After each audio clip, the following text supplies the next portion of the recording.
Scéal, you want the full story? Scéal.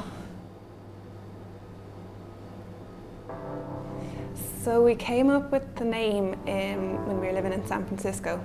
A lot of doodling down different ideas and playing around with Cheesy combinations. really cheesy, mostly Shane. And then just one day, Scéal came up. I don't know, we just kept saying it. We're like, Scéal, yeah, this could work. It's a play on the word scale, what that implies for baking, and then also Scéal is the Irish word for story. It comes from the story of me and Shane.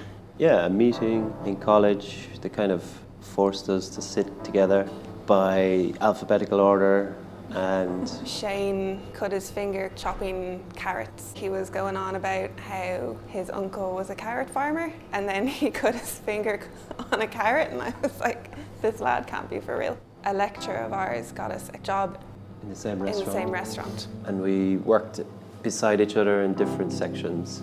And every now and again, Charlotte would give me little treats from the pastry section, and I'd give her a little salad to keep her going through like a busy service or something like that. And our friendship just grew and grew over the next 2 years, and eventually we both gave in and started going out.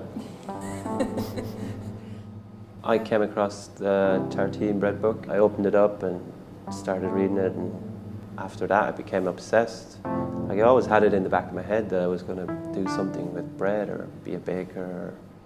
And at the same time I was working as a chef in Fumbly Cafe, and they could see me become more and more interested in bread, and they kind of gave me a gentle nudge towards what I was passionate about. When Shane started reading the tartine book in the library and started reading about San Francisco and how it was this amazingly culturally diverse city that had so many interesting places to eat, but also a key thing in a lot of neighbourhoods was a neighbourhood bakery. And that cultural difference to what was going on in Dublin at the time is, I think we were kind of like, we just were like, well, we have to go. We came home for a wedding and realised that there was this window of opportunity in Dublin, that there was just crying out for another bakery that was doing sourdough bread and croissants, and that just happened to be what I was learning in San Francisco. We didn't want to work for other people again, and we didn't want to do anything else. There was no other choice. We had to start our own bakery. A couple who are very dear friends of ours now were moving into a 1 acre organic farm in Glasnevin, and there happened to be a very small little bakery on this land. It kind of just fell into place. They were like, well, we're moving onto this farm. Do you want to rent the bakery from us? And we were like, yes, let's do this. The very first market we did, it was this market in Glasnevin. It was freezing in the middle of January, and after the market, around a week later, we got an email from Image Interiors, and she was like, I saw you at the Glasnevin market, I love what you're doing, can we include you in the magazine in a few months' time?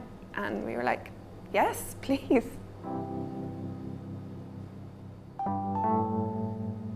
We just started gathering like repeat customers, and it just became like this lovely routine. And then when you see those familiar faces coming back each week, it's just like, we must be doing something right. You're there yourself, you can explain every minute detail of what you do to them, and they can really kind of get a grasp for what you do and how much work that goes into each particular bread or pastry or anything that we make. We were just getting started. It was a very stressful moment because we were worried about some pastry dough that was perhaps going to over-ferment on us.